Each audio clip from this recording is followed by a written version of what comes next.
Hi everyone, welcome back. This is Pam. A few days ago I did a video on my fabric baskets that I make and how they're decorated with beads and different things. So I wanted to come on today and do a quick tutorial on how to make one. And a lot of the videos you'll see they're for larger baskets. They use the clothesline and then they wrap the fabric around them and then they sew the coils together to make the bigger baskets. Well, I like small things, and so I decided to try to see what I can make in a miniature or a smaller basket. And I stumbled across, I can't remember the name of their channel, but they were on years ago on YouTube from England, and they did everything with scraps of fabric. And one day, one of the girls took some strips and she started sewing one of these baskets together. And I'm like, oh my gosh, that's it. That's how I want to do it. So if I find the name of their channel, I will put it in the description down below. But anyways, in the meantime, I'm going to show you how to make this basket. And this is my sample of what we're going to do. Isn't that pretty? I love the colors in it. Now, you can use whatever kind of fabric you want. But I use batiks because they're the same on both sides. So when you start twisting and turning this, it's going to be the same inside and out. I have used regular fabric in the past, which is they take and print one side and the other side is not. It's like a lighter, you might be able to see the print through the fabric, but it's not going to show up bright on both sides. Those are great for primitives. Like if you do a blue and white, you know, when you twist it, it's going to look kind of faded in between the brights, blues, and it looks really cool. But for me, I'm going to use batiks. Okay, so I cut 3 strips, 2 inches wide, and I went selvage to selvage, and they're normally 40, 42, 44 inches long. Okay, and I sewed those 3 together. Now, for people who quilt, you'll know what a binding strip seam is, but for those of you who don't, it's instead of just a straight across seam, okay, it's at a diagonal. I'm going to turn this around so you can see the raw edge here a little bit. So it's a diagonal. And how you get that is you take your first strip, and I'll use the other end as my second strip. And you're going to, I'm going to move this camera down a little bit so you can see. Okay, you're going to take the first strip and you're going to lay the second strip on like this. Okay, and then you're going to sew from this corner to this corner. So when you open it up, you're going to have that diagonal seam. Let me see if I can show you on the sewing machine. Might be a little brighter. So here's your first strip, and you're going to lay your second strip down, and I'm going to sew from here to down here to this side at an angle. Okay, then I'm going to trim off this little fold over piece because I'm not going to use it, but leave a 1/4 inch seam. Don't cut all the way to the thread. So then when you fold it back, you've got a diagonal seam, just like that. So I've already done that part. The next thing I'm going to do is I'm going to go press it, and I'm going to press, fold it together like this in half, and then I'm going to fold it again, and I'm going to go steam press that. So I'm going to put you on hold, and I'll be right back.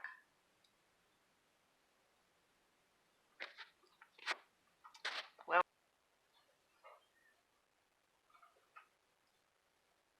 okay, so I'm back. I've got it all pressed now.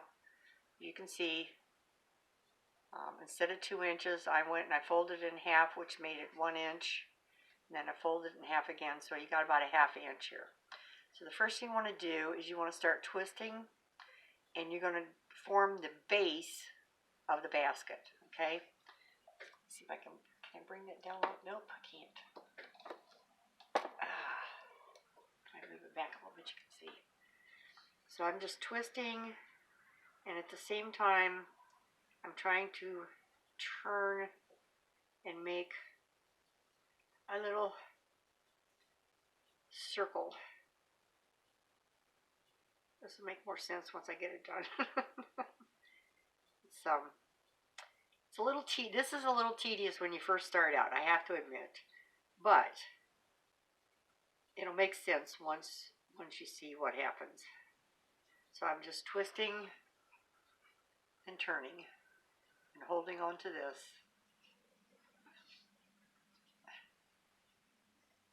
Okay, we're getting there.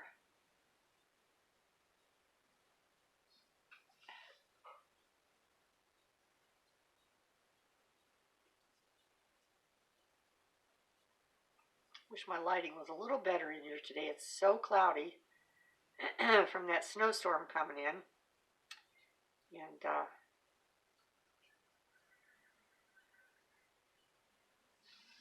okay. Now, one trick that I found out is when you're creating your base, okay, you always want to have your fabric on your right side when you go to put it on the sewing machine. It will make a difference. So if you put it on the left side, what's going to happen is once we get the base done, I'm going to start turning this basket up, the pieces up, so to curve to make the basket. So we're going to start out with flat, and then we're going to start making the sides of the basket. And if you don't have this on the right side, you're going to be over here with the basket, and you're going to be fighting your attachment on to put your needle on.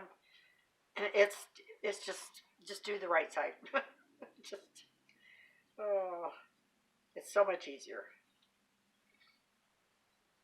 Okay, I think that's good to start out with. Now, the first thing I'm going to do is I'm going to do a straight across seam and kind of crisscross just to get the bottom to hold together.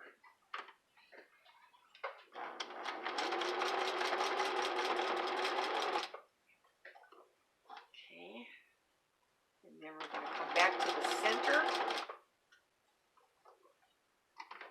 and we're going to turn.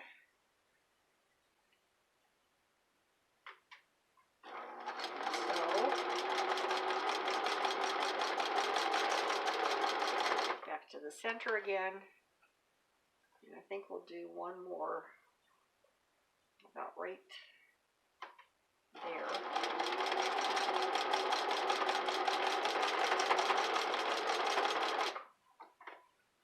Let's see how that looks.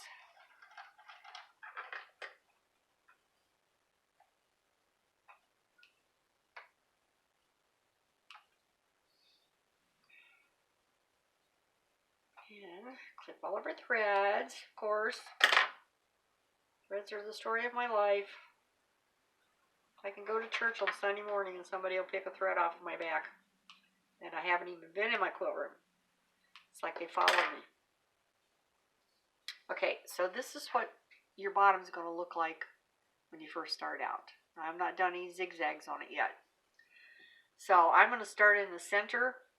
And it's kind of like, if you ever watched The Wizard of Oz, when Dorothy is going to go to the Oz, and the little people tell her she has to follow the yellow brick road. So she stands right in the center and goes around and around and around, following the yellow brick road. That's what we're going to do with this basket, okay? Now, I'm not going to bore you with sewing this whole thing, but I'm going to show you until we get up to the turning of the basket and do a few rows. Then I'll finish it up and bring it back and show you, because it's kind of repetitious after that point. But I want to show you to when we get to the point where you're turning turning it up so that you can make your basket. Okay, so first thing I'm going to do is start in the middle. Oops, forgot to do my zigzag. Pam, pam, pam. Okay, to do your zigzag, I put my machine on about 1 as far as the stitch length. say 1.5, and then the zigzag I do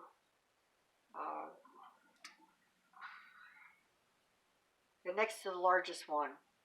So we'll see. I'll do a little bit and then I'll show you what it looks like. Turn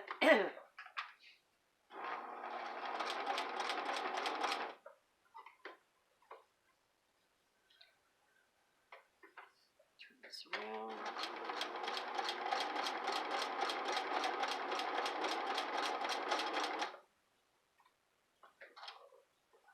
It goes a lot faster once you get your center done.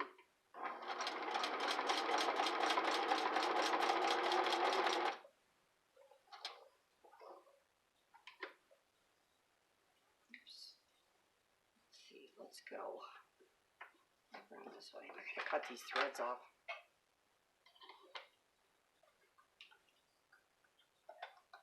Okay, now we got it.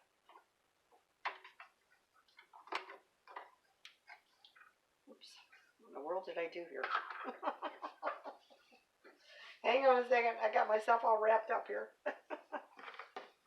Okay, there we go. Whew. I'm telling you.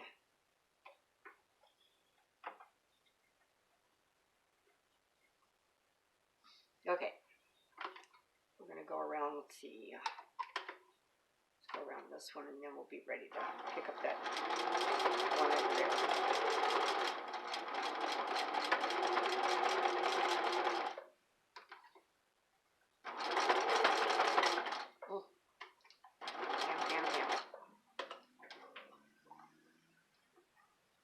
Okay,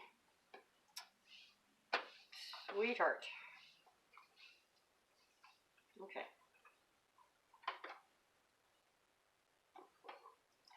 Now off the hair of it there, didn't I? There we go. Okay.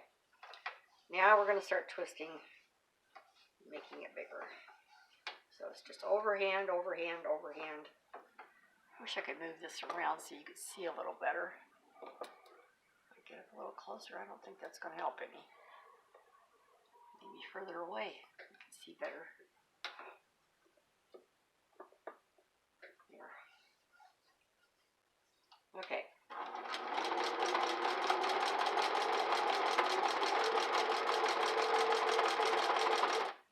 So as you're holding, you can't really see.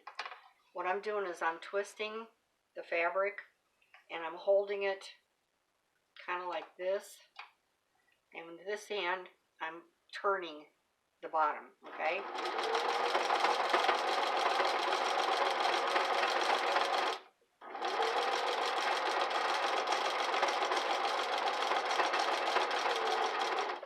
Now say you're sewing along and you're like, oh my gosh, I didn't join a certain area. Just back up and stitch over it and just keep going.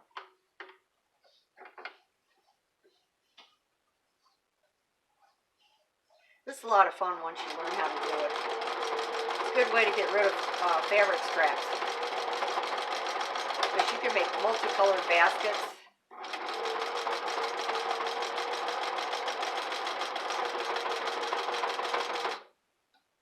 Bring that down.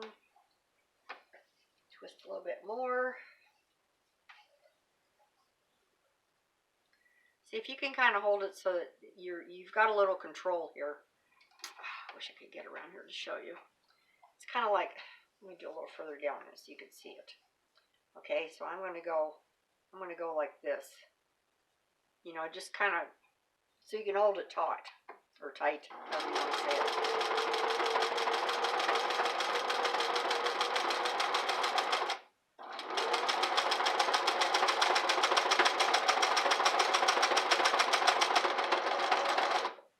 Uh-oh. I broke my thread. Ah. No wonder it got quieter. Wonder what happened. All right. Well, it just happened, so that's not too bad. Just rethread it real quick, and we'll be back in business.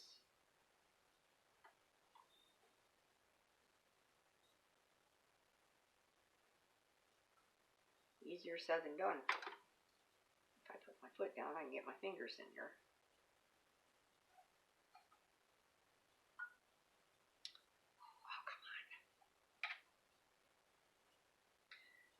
And the only type of thread I would probably not recommend in doing this, because you need something that's a little stronger, and usually I use my quilting thread, but I didn't have the right color, so I'm using this color. And it's a little thinner thread, and that's probably why it broke. Oh, for crying out loud, come on. All right, I'm going to snip this off here. What's going on here? I have my glasses on, you think I could see. But then, you know, if everything went perfect, you wouldn't be watching me. You'd be watching someone else, because my videos are never perfect. Okay. All right, we're back. Let's get this back under here. Bring it down.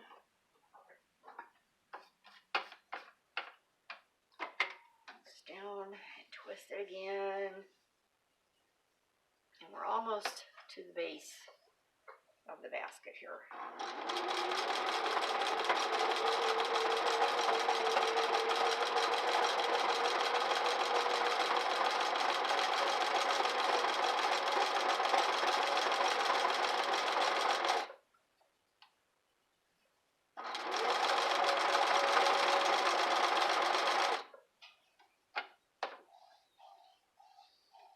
Just a smidgen bigger, maybe one more row, and then we're going to start turning it up, and I'm going to see if I can find a different angle.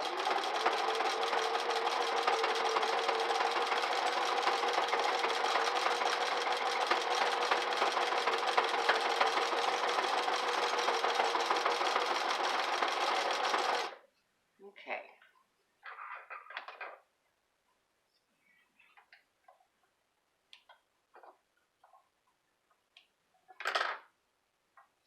That's about the same size, isn't it? Yeah. Maybe just a smidgen more. How much more have I got here? Oh, I got plenty. Okay. And the bigger the baskets you want to make, the more strips you just sew together. And that way you can make a wider bottom area. You can make it flare out so that it's not just, you know, straight up. You can make it more of an open basket. Just a little bit more here.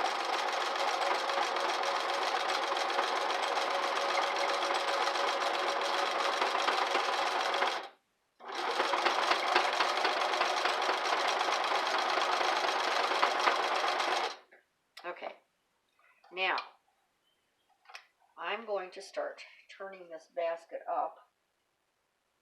How much more have I got here? Yeah, I'll start turning this up now. This is also great for making coasters, trivets for your table. I mean, you can make some really pretty trivets for your table when you're entertaining. Now, what I'm going to do to get this basket to start curving up is I'm going to turn this up instead of leaving it lay flat. I'm going to turn it up like this and keep stitching.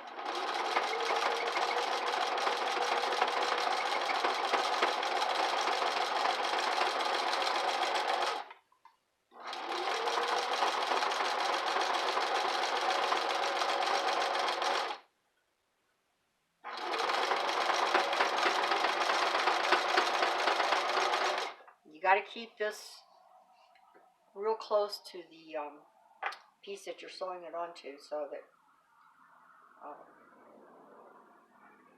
what's going on here? There we go. So that you don't, so there's no gap in between the rows.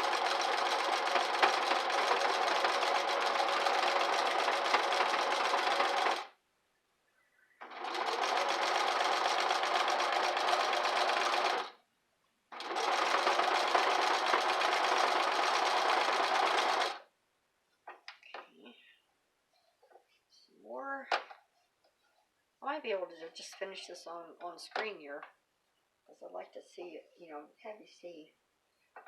Starting to turn, starting to build the wall.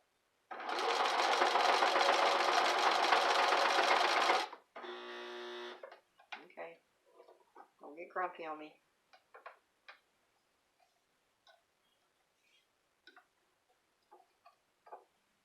Okay.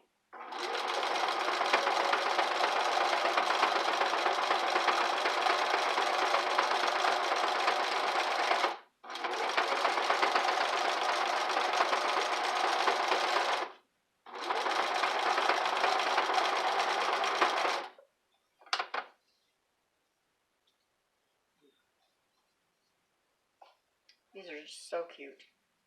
Love doing these.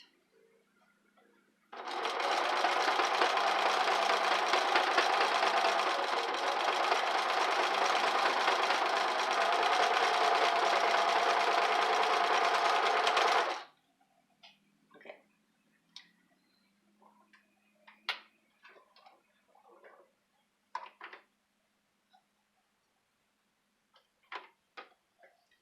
I think I'm gonna, and now that you can see how this is curving up here, I'm gonna put you on pause and finish this off, and then I'll come back when I get done here. So I don't want this to be too long today. Okay, I'm back. I'm finished. Now I'm just checking to see did I miss any spots, and I see one that I did. I don't know if you can see it, but it's right there. Let's see if I can use my scissors.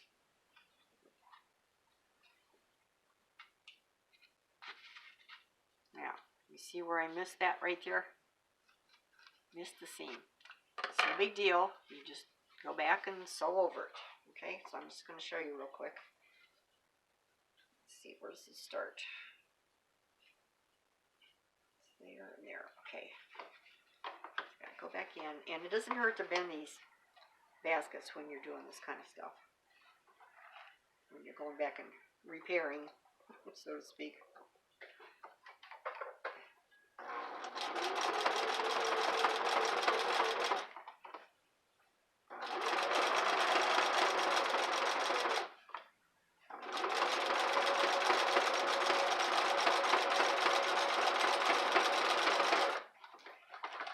Okay. Takes care of that.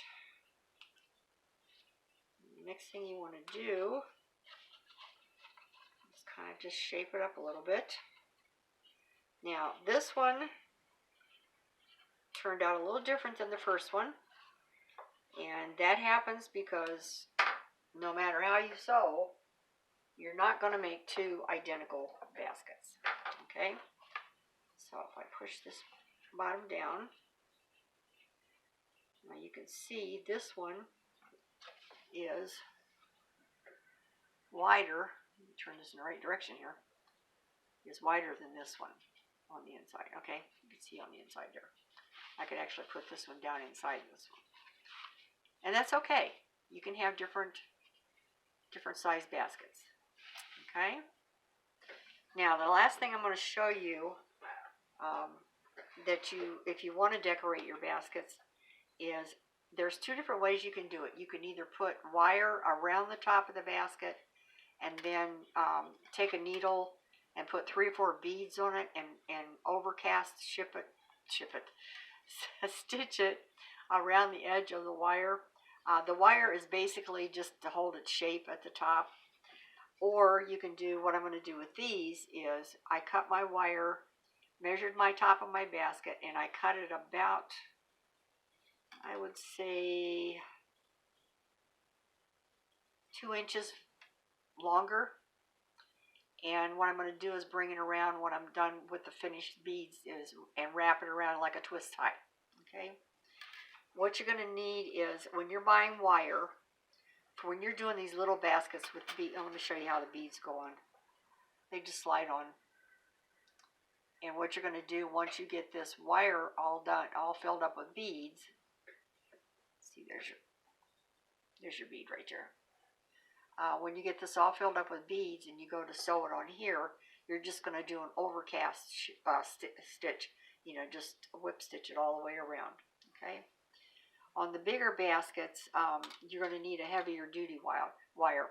Now, when you go to buy wire, I got mine at Hobby Lobby and other places. But anyways, the higher the number, the lower the gauge, or the thinner the gauge. Okay, so like this is like a 22 or 24, very thin. It's almost like a strand of thick thread. Okay, the lower the number, the thicker the wire's going to be. So this is a 16 gauge.